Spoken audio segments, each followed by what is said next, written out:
What's happening, guys? It's Abhinav from Phone Bunch and welcome to our review of the Zenfone 3S Max.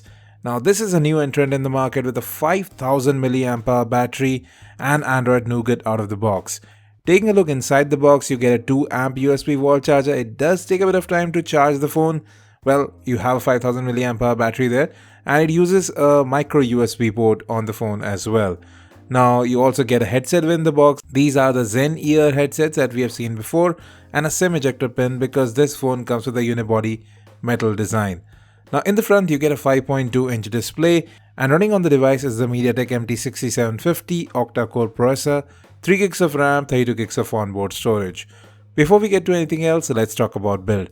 At the bottom of the phone, you have the single speaker, which is very loud, and you have the micro USB port as well as the primary microphone. On the right, you have the volume rocker as well as the power button. Both buttons are made of metal, and yes, they have good tactile response and they don't wobble even a little bit. Now, if you move to the top of the phone, you have the 3.5 audio jack, and on the left of the phone, you have the SIM tray. So you have a hybrid SIM card slot here, which either takes 2 SIM cards or 1 SIM card and 1 micro SD card up to 32 gigs. Now, at the back of the phone, you have a 13 megapixel camera with dual tone LED flash. It has an f2.0 aperture, face detection autofocus there as well, and a massive 5000 mAh battery inside. Now, with the 5000 mAh battery, you do understand it is not going to be a very light phone. But given the smaller display size, it doesn't feel very hefty, but it's not light. You do get a fingerprint sensor in the front as well. It does work out quite alright. It's not one of those capacitive fingerprint sensors. You have to press it once to unlock the device. If the display is already lit, then yes, just tap on it and it unlocks. Then you have a 5.2-inch 720p display here. The viewing angles are not the best. There is a bit of color shifting there. But overall, the display still looks quite sharp.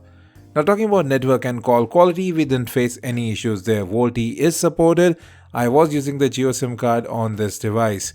Call recording is also built in. You have Wi-Fi hotspot, Bluetooth as well as USB tethering all available right here. And if we talk about sensors, you have an accelerometer, magnetic field sensor, light and proximity sensor are also there, but no gyroscope, which isn't that big of a miss in my opinion. Now, talking about the rear camera, it does capture images pretty quickly. You have the default Zen UI camera, which you have seen multiple number of times. There are a lot of filters baked in, a lot of effects right there as well, and you have a manual mode available right there as well. The front-facing 8 megapixel camera is a bit disappointing. It does take very soft images. Even outdoors, yes, the camera doesn't perform that well. Colors do look alright, don't get me wrong there, but yes, images are a bit softer. At this price point of about Rs 15,000, the Coolpad Cool 1 as well as the Honor 6X both have far better cameras. With that, let's get to audio quality. So you have a very loud speaker here. It sounds clear, it doesn't distort at full volume, and even audio through the headphone jack really sounds good on the device. The earphones themselves are a bit bass heavy, but yes, I can live with that. Moreover, FM radio here is also supported. But one of the best parts about this phone, apart from the huge battery and great battery life, is that you get Android Nougat right out of the box. With very little, or should I say manageable bloatware. You can disable most of the apps that you don't want and well, uninstall the rest. You have theme support baked in as well. There is a lot of customization available with Zen UI. But most of the things that are new in Android Nougat, they have made it to this phone as well, including direct reply notifications as well as multi-window support. And well, memory management also did seem to be pretty good. I didn't face any issues. Moreover, you'll get about 23 odd gigs when you get the device out of 32 gigs of internal storage. Then you have neat features like double tap to sleep and double tap to wake that have been made available on this phone as well. Performance is actually quite decent. We have seen this processor before on Vivo as well as Oppo smartphones. It did perform decently well there, but here it actually does perform a lot better, probably due to the Nougat ROM on this device. Apps do take a bit of time to open up, especially when you compare it with the competition, but still, you won't feel bogged down with this device.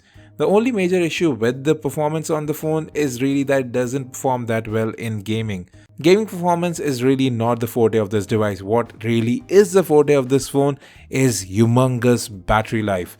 Easily you can get through more than 3 days of use with this phone without the need of a charger. If you're a heavy user, you can easily expect about 2 days of use with over 10 hours of screen on time.